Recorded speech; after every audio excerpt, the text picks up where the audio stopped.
la chaîne qui vous édifie. Les gens, oh bah salaka kombo bien aimé sima na lipamboli songolo. Bien aimé zalaka netsika lipamboli utaka. Il faut qu'on soigne na yango. Ce qu'on dit qu'on soigne ne si quoi ils ont pas molante. Basumba kana source de bénédiction te. Et si qu'ils ont mis sa bénédiction bien aimé ba baby sarate. Okobunga, okobeba, okosila. Même ce qu'on m'a dit bien aimé, même ce qu'on a à niveau pas qu'à la songolo bien aimé, ce qu'on s'écarté dans la source de bénédiction. Il a liba comme abe ponayo. Les neuf c'est de comment kozola nanga na moment au bien aimé. Na yebito bimananda ko baboti non ndeni. Et quand je parle de la maison de baboti bien aimé, comprendre muto pas botayo sur le plan biologique, muto a botayo sur le plan spirituel, muto a la kisa musala, muto a pistonayo, muto a bimisayo. Il y a relation nous en ngonaye. De là comment mutupamba, de là comment peut-être ennemi na yo. Bolobana kane pe le souté. O comme pe ko bois kele ba mboa kela. Yaya ozomi tongela lilita. Ozomi tongela nzela ya liwa. Ozomi tongela nzela ya malédiction. Mukana na Nzambe jolo ba bien aimé. Jacob a telemi liboso na Isaac po etazwa lipamboli. Azwe bisa mama na ye. Abilelo zoti nangana kende kopambola maliboso na papa. Ndeko nango na zoyi bali pamboli azana sukebele na nzoto. Wape sika papa ko simba ngai. Wape sika ko yoka mungongo na ngai. A comprendre que na déshonoré, a comprendre que na kosiye. Na kozali ke limabe ni sika bénédiction. Ya na lina biso te munoko e pambola ke la kape mabe. Munoko ezo bénir bien aimé, ezape na makoki akola ke la mabe. Monoko et pambola bien aimé qu'occuper la mabe. Il faut faire attention dans la vie bien aimé. Il faut faire attention dans la vie bien aimé. On ne vole pas la bénédiction. Il faut entretenir une très bonne relation avec ta source de bénédiction. Avec celui qui est pour toi un père. Avec celui qui t'a engendré dans le travail, dans le ministère, dans tous les domaines, même dans la vie bien-aimée. Nous devons comprendre les dimensions où, dans un niveau un peu élevé. Il y a un père biologique, il y a un père spirituel. Dans le père spirituel bien-aimé, il y a des diversités. Muto a cotisation na musala, muto a entraînayo, muto a pistonayo, muto a mema na mibembo, muto a mema na musala pakala songolo. Les lots ont brillé. Mais il faut savoir une chose, bien-aimé. Il y a une source de bénédiction. Il y a une source qui te donne la bénédiction. Et je vais te donner le mystère, bien-aimé, du soleil, de la lune et des étoiles. C'est le soleil, bien-aimé, qui donne la lumière et pas la lune, pas les étoiles. Toute étoile, bien-aimé, qui s'éloigne du soleil s'obscurcira de gré ou de force. Étoile, l'union sur les autres pousse à la mosika. Na moi bien-aimé, comment on a un kozipama et comment on a naté. Au coco briller le bien-aimé, c'est parce que tu es à côté du soleil. Au coco ngela le bien-aimé, c'est parce qu'on a attaché au soleil. Fais gaffe bien-aimé de t'éloigner du soleil, de ta source de lumière. Yaya, okozipama. Okozipama, voulu ou pas bien-aimé, oko s'éteindre, car Dieu est Dieu. Il ne se dérobe pas de ses principes, ni de ses voies. L'Éternel a bien dit, honore ton père et ta mère, afin que tu vives erré. Yaya, lelo yozana katanda kababoti na yo. Relation nini yozana ngona papa na maman. Il y a des enfants. HP Media, la chaîne qui vous édifie.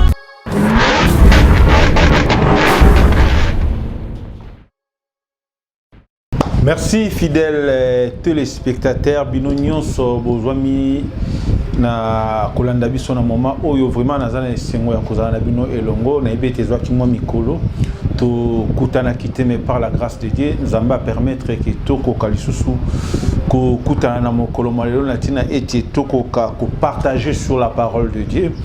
Je réponds au nom de l'ancien Médard Mbolela. Nous allons évoluer dans la grande communauté à l'église pentecôtiste des secouristes. Oyo Ikamba Mibongo, le grand leader, le bishop Ejiba Yamapia, à qui je dis bonjour ainsi qu'à toute sa famille. Je dis également bonjour à Baignon nyonso bazolanda biso na Kinshasa, les environs, na Poto, na Belgique, na Paris, na États-Unis, na Angola, partout dans le monde. Ebete nzambe ya lola akozanga te na kopambola bino. Na memeli bino thème moko très important lelo na ngaki vraiment to mena na kati na malakisi oyo sur la source de bénédiction. Bien aimé zana bato ebele lelo bazo souffrir parce que ba brouilla source de bénédiction na bango. Ba bebisa nzela oyo lipamboli ekoki et atteindre bango et évidemment lelo o bato ebele ba s'embrouilla ba bebisa vie na bango à tel point que lipamboli est comme mosika na bango. Ndeko nanga ozolanda nga na moment oyo nalingi tosungana na moment oyo par rapport à source de bénédiction. Bien aimé, le parent demeure la source par excellence de bénédiction. Tozozoa mukanda ya Deutéronome chapitre 5 verset 16 okokiko tangisiko zolanda biso. Bible zebisa biso ete honore ton père et ta mère, afin que tu vives longtemps et heureux sur cette terre. Bien aimé, dans la telle histoire, te baboti, bazalaka source, il y a bénédiction. Papa, maman, azalaka source, il y a bénédiction. Bien aimé, dans l'ina yeba yo, kabwana na baboti na ondenge nini. O kabwana na ndaku ya batata na yo ndenge nini. Obima na ndaku ya baboti na liloba nini. Tika na ebisa yo bien aimé, mwana nyonso esiko zolanda ngai. C'est-à-dire, ata lelo komi mukolo bien aimé ozalaika mwana. Ato komi ndenge nini ozalaika ka mwana. Il y a eu des gens qui t'ont bercé, il y a eu des gens oyo ba hébergeaka yo. C'est cela ton père. C'est cela ta mère. Bien aimé, tango zobima na ndako ya baboti, sala makaso bimana lipamboli. Sala lipamboli sala makasi obimana bénédiction. Bien aimé, soko raté comme mananda kuna baboti na ona lipamboli vina yo mobimba. Oko se retrouver li susute. Okomi lokola au père de code na ya Facebook pour que on récupère yango bien aimé et sengeli ga Facebook ndezong sela yo. Même si on perd des codes à WhatsApp bien aimé, et si on a WhatsApp, c'est là, et à combien plus forte raison sur le numéro. Ça devient compliqué bien aimé si tu sors de la maison de ton père sans la bénédiction. Si tu sors dans la maison de ton père, aux yeux pambolité. Le parent est source de bénédiction. Le parent bazo demeurer source par excellence de bénédiction. Yo bima nandako na yo ndenge nini. Obima nandako baboti na ndenge nini bien aimé. Il y a des gens bien aimés lelo oyo azo souffrir et je pense que tu vas continuer encore à souffrir davantage sans comprendre le principe OT. Amona maman et l'autre côté. Abeta maman, abeta papa, afinga papa, afinga maman. Tali lobanini yo zobi manango na kati na ndako baboti. André ozalaka kobimaka na makolo na ngai yote. Francis ozalaka ka ngai nde na bota kiote. Ndeko pakala songolo ozobimane la kelinini ya mabeli boso na baboti na yo. Ozobimana lilobanini ya boboti na yo bien aimé. Tant que na vie na yo bien aimé ozali ko déshonorer baboti na yo. Nous allons voir comment est-ce qu'on peut déshonorer le parent, comment est-ce qu'on peut déshonorer le père. C'est en refusant d'obéir à ses ordres. Au coli bien aimé, au komi mutu pakala songolo, au komi quelque part bien aimé, na vino zomone te moboto azasu na lilobate pona ko lobela yo. Ozomone te parents azasu important te na vina yo, erreur monumentale. Peut-être les lo bien aimé mati. Peut-être les lo bien aimé comme quelqu'un, ou comme important na vie, ba komi ko betelo maboko, ba komi ko yembela yo. Lobe tete, nasus na tina maboti te, nasu na tina papa te, nazati na tina mama te. Ya omi koseli, omi lukeli nzela ya ilakeli mabe. Ato komi niveau ni bien aimé, moboti atika laka moboti. Ato ke iwapi bien aimé, c'est lui que tu appelles père, demeure père. Il détient ta bénédiction. Il détient ton épanouissement. Mukana na Nzambe zoebisa biso bien aimé na Genèse chapitre 12 verset 2. Bible ezoloba ete Zamba zozwa bénédiction azosopa likolo na Abraham. Abete nazo sala yo source ya bénédiction.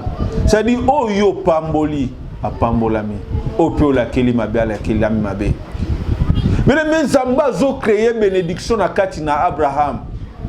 Azotika la etinga ya bénédiction, azotika la source de bénédiction. Et nous allons voir bien aimé Simon Abraham kokende penena liwa azobenga Isaac a sopeli lipamboli. Ce n'est pas Dieu qui avait béni Isaac bien aimé. Faites attention bien aimé. Ezalaki nzambe tenda pambola ki Isaac, mais c'était Abraham qui a béni Isaac. Et ozomone te lipambolo ezokita tina Yakobo. Jacob azozwa lipamboli okota na Isaac. Bible zolobete Isaac azokoma mukolo akomi faible. Azomona susumala mute. Mise komi ya bompaka. Mise komi kilikili. Azomona susumala mute. Or c'était dans le plan yabatu ete zaunda zwa lipamboli. Na makanisi na Isaac esengela kia pambola Esaü. Mais la prédestination, Azoya komi koute ta pamboli Jacob. Bible zolobe te zawa ye kolela. Ah papa, est-ce que les pamboli mosu souhaiti qualité habité? Les pambolo na zaki na mosi na pesine de konayo. Na lina te disayo te papa zalaka source ya bénédiction. Yaya, Isaac azo pambola ma. Kota na tata na ye. Ye pe na nzela na ye azoya ko pambola mwana na ye Jacob. Jacob azoke na lipamboli na tata na ye. Jacob azobima na ndako na lipamboli ko tepa na papa na ye. Yaya yebisango bima na ndako aboboti na ondengeni. Et na même on a dimension bien aimée, il y a côté sayo divers types de pères. Tu peux avoir un père biologique. Tu peux aussi avoir un père spirituel. Dans le père spirituel bien aimé, tu as diverses catégories. Celui qui t'a engendré dans Moussala, c'est aussi un père spirituel. Oya la kisonde ba simba ka clé. Oya la kisayo nengeni ba sala ka Moussala. Oya koti sayo na Moussala. O lelo na mukilito zobenga ba mentor. Ce sont nos pères à qui nous devons réellement l'attachement et que nous devons honorer. Ba la kisio Moussala bien aimé, ba plonger au quelque part. Lelo zo mona mutona importante. Oyokola na garage songolo, oyokola musala pakala songolo, na nzela ya mutu pakala, na nzela ya mutu songolo beneme, ndeyo bimi, mais lelo o relation na mutu neza ndenge. Ozomona mutu na sustina te, obite nga pe na koma, nga te erreur bien aimé. Même soko matina vie na yo bien aimé, sache bien qu'il faut honorer ton père. Sur le plan spirituel bien aimé, na oti kotel sayo que même mutu a plongé na musala. Moutou a pistonné na kat na Moussala, il est ton père sur le plan spirituel. Et ce sont des aspects spirituels que nous devons comprendre, bien aimé. Il peut te maudire, il peut te bénir. Il peut te bénir, de la même manière, il peut aussi te maudire. Il ne faut jamais chercher des crocs en jambes avec le père. Évidemment, nous avons des pères sur le plan biologique. Tato ya botio. Yaya, okoyokobe banana ete. Okoki kozwana na problème te parce que nzamba kiti sakali pamboli ya ban ko te pa ina tata et c'est ton père qui doit te bénir na libanda ya tata bene muzoni siko kozo le pamboli te et c'est ce que dit la Bible. Honore ton père et ta mère afin que tu vives longtemps et heureux. Quand on parle de quelqu'un qui vit longtemps, c'est quelqu'un qui est béni. Quand on parle de quelqu'un qui vit heureux, c'est quelqu'un qui est également béni. Deux choses déterminent la bénédiction. Longue vie et une bonne vie, une vie heureuse, vie à kolela lelate, vie à kozanga zangate, vie à komi tungisa tungisa te bien aimé. Lelo yo zo mene vini ni bien aimé. Zonga na source na yo. Metro à l'action Moussala, ndeko à l'action Nzela Dubaï, ndeko à même on a poto, ndeko à même on a Moussala pakala songolo, ndeko à pistonon bien aimé, relation ni nos anam. Naye, les lois comment moutupamba, parce que yo po comment millionnaire, parce que yo po comment ko voyage, comment pakala songolo. Yaya, nani naye bisayo, ça bien aimé. Nous avons vu des gens qui étaient montés. Batuba mata. A tel peu que zomi tu na tete muto ako kita nengeni mais sima mikolo toujours mi tu na muto akufa toza na vie maza toujours vivant Même dans les domaines musicaux, les bien-aimés, il y a toujours un père qui fait sortir les gens. Tous un orchestre belé avec chasse bien-aimé. Mais le cola, mentor, le cola, le père, wa simba kamoboko, azali sous-souté bien-aimé. Wapi batum souba bien. On a connu des grands orchestres, on a connu des grands groupes. Mais le cola azaki source à bénédiction bien-aimé azali sous-souté. Topo kabwana na muto azaki source de bénédiction na yo. Il y avait des musiciens, il y avait des artistes, il y avait des gens. Oh bah salaka kombo bien-aimé simana lipamboli songolo. Bien-aimé zalaka netsika lipamboli utaka. Il faut que soigner na yango. Soko ebi ko soigner ne siko ezopambola te. Basumba kana source de bénédiction te. Et si que ezobimisa bénédiction bien-aimé ba bebi sakate. Okobunga, okobeba, okosila. Même ce qu'on m'a dit bien aimé, même ce qu'on a mis à niveau pas qu'à la songolo bien aimé, ce qu'on s'est écarté dans la source de bénédiction. Il a dit bah comme abe ponayo. Les neuf c'est de comment quoi na moment au bien aimé. Na yebito bimana ndako baboti na ndeni. Et quand je parle de la maison de baboti bien aimé, comprendre muto pas botayo sur le plan biologique, muto a botayo sur le plan spirituel, muto a la kisa musala, muto a pistonayo, muto a bimisayo. Il y a une relation nous en avons. Les lois comment Moutupamba, les lois comment peut-être ennemi na yo. Bolobana kane pe le sous-souté. Au comme peut que bois que les bambois que là. Yaya ozomi tongela lilita. Ozomi tongela nzela ya liwa. Ozomi tongela nzela ya malédiction. Mukana na Nzambe jolo ba bien aimé. Jacob a telemi liboso na Isaac po etazwa lipamboli. Azwe bisa mama na ye. Abilelo zoti nangana kende kopambola maliboso na papa. Ndeko nango na zoiba lipamboli azana sukebele na nzoto. Wape sika papa ko simba ngai. Wape sika ko yoka mongongo na ngai. A comprendre que na déshonoré, a comprendre que na kosiye. Na kozoli ke limabe ni sika bénédiction. Ya na lina biso te munoko epambola ke la kape mabe. Monoko ezo bénir bien-aimé, ezapena makoki akola ke la mabe. Monoko et pambola yo bien-aimé qu'occuper la mabe. Il faut faire attention dans la vie bien-aimé. Il faut faire attention dans la vie bien-aimé. On ne vole pas la bénédiction. Il faut entretenir une très bonne relation avec ta source de bénédiction. Avec celui qui est pour toi un père. Avec celui qui t'a engendré dans le travail, dans le ministère, dans tous les domaines, même dans la vie bien-aimée. Nous devons comprendre les dimensions à un niveau un peu élevé. Il y a un père biologique, il y a un père spirituel. Dans le père spirituel bien-aimé, il y a des diversités. Muto a cotisation na musala, muto a entraînayo, muto a pistonayo, muto a mema na mibembo, muto a mema na musala pakala songolo. Les lots ont brillé. Mais il faut savoir une chose, bien-aimé, il y a une source de bénédiction. Il y a une source qui te donne la bénédiction. Et je vais te donner le mystère, bien-aimé, du soleil, de la lune et des étoiles. C'est le soleil, bien-aimé, qui donne la lumière et pas la lune, pas les étoiles. Toute étoile, bien-aimé, qui s'éloigne du soleil s'obscurcira de gré ou de force. Et toi, l'union sur les autres pousse à la mosika. Na moi bien-aimé, comme on a un ouza kozipama et comme on a naté. Au coco briller les bien-aimé, c'est parce que tu es à côté du soleil. Au coco ngela les bien-aimé, c'est parce qu'on a attaché le soleil. Fais gaffe bien-aimé de t'éloigner du soleil, de ta source de lumière. Yaya, okozipama. Okozipama, voulu ou pas bien-aimé, oko s'éteindre, car Dieu est Dieu. Il ne se dérobe pas de ses principes, ni de ses voies. L'Éternel a bien dit, honore ton père et ta mère, afin que tu vives erré. Yaya, lelo yozana katanda kababoti na yo. Relation nini yozana ngona papa na maman. Il y a des enfants bien-aimés, séparés de ses parents. Il y a des enfants bien-aimés, éloignés de leurs parents. Ils trouvent que leurs parents n'ont plus de valeur. n'ont plus d'importance. Parce qu'au compé na makoki a commis sombe la lipapa. Parce qu'au compé na makoki a commis sombe la téléphone. Au compé na makoki a ko fouté là. Au compé na makoki a ko tonga. Au compé na makoki a ko voyager. Bénémo le BTT. Papa, ça soit important. Maman, ça soit important. Détrompe-toi, mon bien-aimé. Détrompe-toi, mon frère. Nalinatel dit ça une chose bien-aimée. Le parent reste et demeure la source de bénédiction.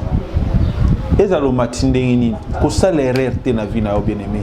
On s'éloigner, on négliger baboti, on négliger muto ya botio, on négliger muto ya bimisio bien-aimé. Que ça l'erreur wanate. Le parent reste la source par excellence de bénédiction. Yaya na yebité, obima na ndako baboti na ndengeni. Je ne sais pas bien-aimé. Diable nini a suivi au bien-aimé. Ok, bébé banana mo boti na yo. Il y a des gens bien-aimés au babunganzela, au bas se perdant parce qu'ils ne connaissent pas la valeur de parents. Bien-aimé, moutou azobi mission na mokili, moutou azobi mission na musala bien-aimé. Zambenda azosala était attique à la source de bénédiction pour nous. Ne t'éloigne pas de cet homme-là. Par contre, la Bible nous recommande de les honorer, de les amener à un certain niveau. Vous allez voir, bien-aimé, le soleil n'a jamais été abaissé. Le soleil est toujours très élevé. Le soleil est toujours très élevé. Et c'est celle, la source de bénédiction et de lumière. Yaya, ozana mutu osoko kanga mienda zo pesoli pamboli. Mutu yozo mone tenanzela na yozo pambola ma. Bien-aimé bakabwana kanaite. Quelle que soit l'élévation na yo, quelle que soit dimension au atteindre bien-aimé, que ça l'erreur te na vie na yo, au s'éloigner na source de bénédiction na yo. Et la première source de bénédiction c'est celui qui vous a engendré, celui qui vous a mis au monde. Muto a pistonné yo, muto a bimission na mokili. Yana makambo yozo salo yeba nakate, oyeba kangote. Ba voyage yozo sala lelo yeba kangote bien-aimé. Que là si otangi lelo yeba kangote. Ezana mutu moko bien-aimé pistona kayo. Lelo yeba ni Paris, oyeba ni Belgique, oyeba ni États-Unis. Ezana mutu amema ka ona poto bien-aimé. Ezana mutu asalaka ete yo comme un niveau zali bien-aimé. Relation ni nozana ngona na elelo. Mutu asalaka ete yo bima, mutu asalaka ete yo monana. Bien-aimé, l'ingratitude ne paye pas. L'ingratitude ne paye pas. La parole de Dieu déclare, détrompez-vous, c'est qu'un homme aura sémé, il le moissonnera. Voulu ou pas bien-aimé, si aujourd'hui tu sèmes l'ingratitude à l'égard de ton père, de tes parents, d'ailleurs, attendez le refoutant. Sur tout le plan, sur le plan culturel, sur le plan politique, sur le plan sacerdotal, sur tous les plans, même sur le plan biologique, bien-aimé. Mouto ya pistonné, mouto ya bimisio. Vous allez ingrat en vérité. Et la Bible nous recommande de les honorer, de les élever, de les bénir d'une manière où vous n'allez jamais abaisser. Le bien-aimé, grandeur na yo eko sayote. Je suis en train de te relater une histoire bien-aimée. La Bible dit ceci. Jacob, dans le pays d'Égypte, il devrait bénir ses enfants. Et c'est par la même occasion que Joseph va lui amener ses deux enfants, Ephraïm et Manassé. Et la Bible dit ceci, bien-aimé. Joseph a placé l'aîné dans le boko ya mobile et les cadets dans le boko ya moisi, afin que Jacob a bénir. Et quand Jacob devrait venir, il a transgressé le bras, a changé ma boko.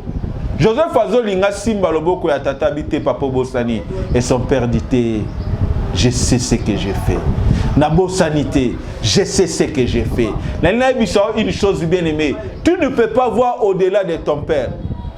Tu ne peux pas voir ce que ton père n'a pas encore vu. Il n'y a rien sur cette terre. Otonga immeuble, aucun de poteaux, au salanini, même ton père vit encore dans le village. Yaya, au koko le kaiti.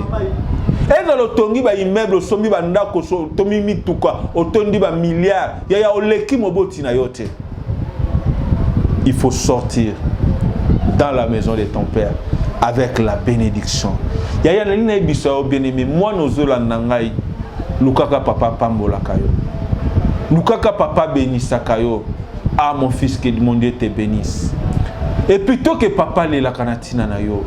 Mwana nyonso yo papa zolela pona ye. Ya na senyo zonga na mabolongo ya papa. Na senyo luke longi na nzambe na se ya papa na yo. Bongisa na tata na yo, bongisa na moboti na yo. Koloba teke nazo s'en fouter. Yaya okongela simana 5 ans, simana 10 ans, simana 20 ans Rosalani. Na kata kisaso bien-aimé, il y avait des noms. Il faut comprendre bien-aimé que grâce et kosayote. Mukana na Nzambe zolo baboye bien-aimé. Lot et le mon Abraham bazota moulanzela moko. Oh, Abraham était la source de bénédiction.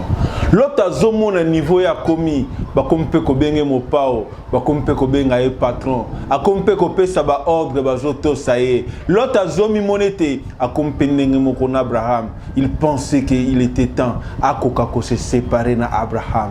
Bible zolo ba été azotombo la misabino, ceux qui n'a qu'un Jourdain, ils ont ko promettre. Yaya, la grâce est trompeuse. La grâce est trompeuse. Détrompe-toi, bien-aimé, de te détacher de ta source de bénédiction. Et loko yo zalake loko te bien-aimé, aussi attaché nango, et ngengi sue matisho. Fais gaffe, bien-aimé. Fais gaffe de quitter ton père. Fais gaffe de quitter la source de bénédiction. Nini kokoko sao bien-aimé, komata. Misolo, lokumu, succès, eko sayote bien-aimé, succès silaka, misolo silaka. Attache-toi à la source de bénédiction. Succès ko sorten de konangai. L'autre soukaki. L'autre soukaki. Ni t'étais Abraham bien-aimé, l'autre ne pouvait plus vivre. Il devrait mourir dans le feu qui a secoué Sodome et Gomorrhe. Il y a un alinatel Isaïo bien-aimé. Ezamala muto bimane la kelimabe. Ezamala muto obimane la kelimabe. Nandaka baboti na yo. Il y a une source qui t'a élevé. Il y a une source qui a fait de toi ce que tu es. Détrompe-toi mon frère, détrompe-toi ma sœur. On s'est séparés. Le l'homme qui le kobe te l'homme maboko. Car mukilo lobi bien aimé. Lobi arozome la yo. Na kisaso na mukilo bien aimé zana batebele ba betela ka bango maboko. Mukile bamba bango mabanga. Ezana ba konzebele bien aimé ba yembela ka bango. Ka batwana ba bamba bango mabanga. Tout non le bien aimé. Majorité est allé l'assemblée la biso. Et ben nego yembela nani lobi. Majorité wana est ko yembela nani. Le lozo yembela mutu mususu. Lobi pe ko yembela mutu mususu. Yaya mukile changeaka. Kobungisa eloko etomboli ote. Même bato mukili bazoloba nzeto ebikisio na nyoka na zamba kubwaka yango te komona ngo moins importante. Lelo ponga pe na komi na mati na kokani mulai na papa na kokani na de fois pour l'équipe papa na mulai te ato leke na mulai bien-aimé yo community ete ato leke na mbongo ato leke na succès ato ata yaya au comité. Honore ton père et ta mère afin que tu vives longtemps et errer sur cette terre des hommes. Bien-aimé, elle a illustré quelque chose de très bon. Genèse chapitre 10, verset 24 à 26. Je vais lire pour vous, bien-aimés. La Bible dit ceci. Bible solo baboué, bien-aimé. La Genèse chapitre 10, verset 24. Nazotanga pona yo, bien-aimé. La Bible dit ceci. Lorsque Noé se réveilla de son vin, il apprit ce que lui avait fait son fils cadet. Et il dit, maudit soit Canaan, et qu'il soit l'esclave des esclaves de ses frères. Et il dit encore, béni soit l'Éternel Dieu des Sem, et que Canaan soit leur esclave. Bien-aimé, tu as l'histoire au malamou. Tu as l'histoire au malamou, bien-aimé. Et vous allez comprendre que Noé était na obisoto kokolo balelo erreur. Bien-aimé, faiblesse ya tata na yo ezali bakute pona kolakela o mabe. Ne profite pas de la faiblesse de ton père et koki komo dire yo. Bah comme koloba n'importe quoi sur ton frère, ton père. On commence à critiquer ton père, démontrer sa faiblesse. Faites attention, bien-aimé. Ne t'allie pas na bateau bazo déclarer faiblesse ya tata na yo. Il a en lui ta bénédiction et aussi bien ta malédiction. Oyoki lisolo tata no ya mabe papa leka. Ce qu'on a la capacité à redorer, honore ton père. Même là où on l'abaisse, même là où on le néglige. Babino tatano za sustinate, tatano komi boy, tatano komi boy, tatano momeli masanga, tatano boy soular ndumba. Problème na yote ya. Toi en tant que fils, fais un effort d'honorer ton père.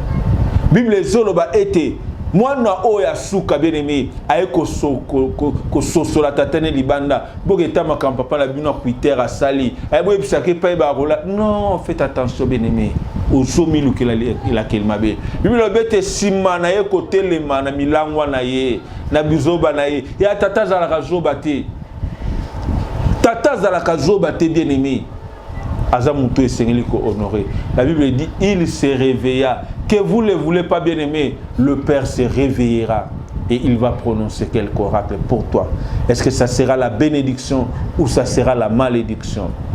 Et vous allez voir bien aimé dans la Bible, la plupart des fois quand le Père voulait bénir son Père, c'était dans les temps de faiblesse. Et pendant ce moment de faiblesse, bien aimé, le Père a des paroles de bénédiction. Le Père a de quoi bénir son enfant. Le Père a de quoi prononcer des oracles qui va te coller toute ta vie. Au côté la béni. Bien aimé, la Bible dit ceci, il s'est réveillé, Noé s'est réveilla et il va prononcer la malédiction. Il y a Keba, n'erreur ya papa. Qu'on se mêlé, na berre ya papa te, qu'on maudire yo. Et tu as tout intérêt, bien aimé, à bénir, à honorer ton Père. N'habitez le bien-aimé.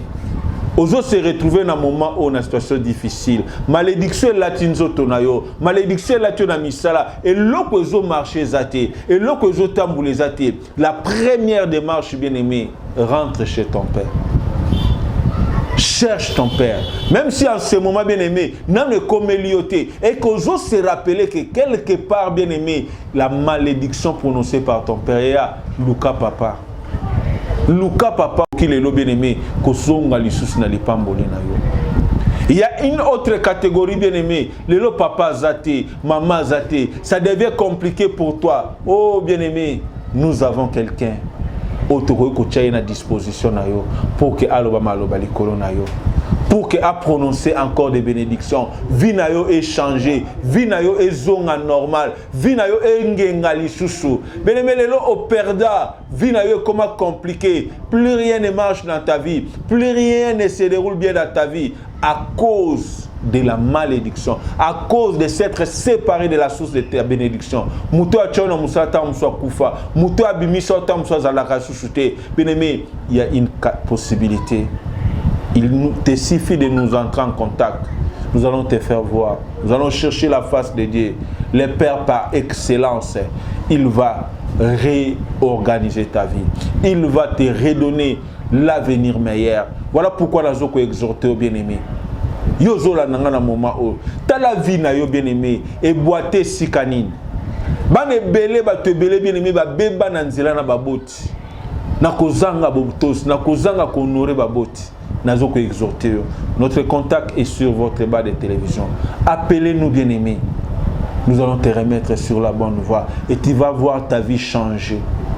Et nous allons te faire voir qu'est-ce qu'il faut faire et tu verras ta vie changer. Nous allons invoquer la puissance de Dieu. Nous allons demander à Dieu notre Père Céleste enfin que Azong Selayo Code Nayo. Et de la même manière, bien-aimé, notre PC exemple, le losoko BBC, mot de passe Nayo à Facebook. Il faudra Facebook Azong Selayo. Ou on changer numéro, ou on changer compte Nayo. Et de la même manière, même na WhatsApp, même na YouTube. Mais nous avons quelqu'un sur le plan spirituel qui peut restaurer ta vie, qui peut te restaurer automatiquement. Il te suffit de nous appeler. Bien-aimé, tu peux ce code de restauration à Vinayo. Misala no ko kende liboso. Vinayo ko bonga. Vinayo ko changer. Difficultés au monde à le ko changer. Et c'est parce que Dieu nous a mis à cœur ce parole bien-aimé pour que tous hommes soient en là. Tu peux être là en ce moment. Tes parents peuvent être en vie. Mentor n'a encore à vie. Nous allons toujours dans l'immense sagesse divine. Tous hommes sont en là pour que Vinayo et bonga. Diable a même qui bien aimé au beau sana au azatata na yo nanzot na molimo au baby sana bien aimé. C'était pour te maudire. Je dis merci à tous ceux qui nous nous ont fait confiance pour pouvoir nous suivre en ce moment. Nalina sambe la pona yo bien-aimé. Yo zo la nanga na moment au vieux zo qui est compliqué. Ozo mi tout nous ozo n'est pas baboti ndengeni. Je veux que notre Dieu t'aide. Kanga misne sikozo la nabiso. Tendre Père, Père céleste, tu nous as montré la source des bénédictions qui est certainement nos parents, nos pères. Et le diable avait fait que tout quoi tambola à l'encontre, il y a des préceptes na bango, babimisa maloba kola ke la mabe. Même ceux qui baloba qui t'est bien aimé, notre comportement vis-à-vis nabango et maudire vi nabiso et bébisser à venir nabiso. Yaya tozongi na tango na sena makolo na yo. Zambalo la papa na bikamwa. Zambalo la papa na bikamwa. Tolingi yondo pesa biso code ya restauration. Tolingi yondo restaurer vi nabiso. Et sika bila kelemabe la takibiso. Et sika tobunga kina kozanga kotosa baboti. Et sika tobunga kina kozanga kotosa ko honorer baboti nabiso. Talelo vi nabiso zoza compliqué. Tolingina tango nsambe na bikamwa. Yonde les restaurateurs, yonde les rebâtisseurs. Ya ochabiso sous na nouvelle voie. Opé sabiso nouveau départ. Opé sabiso nouveau départ. Et c'est là au nom puissant et glorieux de Jésus-Christ.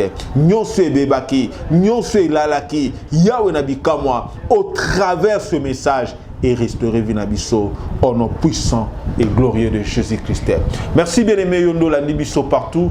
Merci une fois de plus la confiance aux Okwakosa et nous sommes là en tant que serviteurs d'aider pour vous aider afin que Vinao est à la restaurer. Il te suffit de nous contacter et j'ose croire que notre Dieu qui nous a donné ce message fera quelque chose pour que Nsambalola asungana nabiso tout ça les locaux équipés pour restaurer Vinayo. Nous disons merci na Ndeko Blaise Mavungu Azaki Sima et à caméra. Merci également à Ndeko Charlie Kanga ou Azaki Wongo la réalisation et assisté par Ndeko Brice. Au nom de tous ceux qui nous suivent à travers le monde, nous avons là Madame Maggie Mavungu, Madame Charmante Mabiala et pourquoi pas Jackie Kapoudi depuis les États-Unis d'Amérique. Nous pensons également à Zembele Mouila depuis l'Angola, Tete Chakatumba depuis les États-Unis d'Amérique ainsi que Angel Mbombo depuis Paris. Je pense également au Bishop Ejiba Yamapia, notre mentor, notre père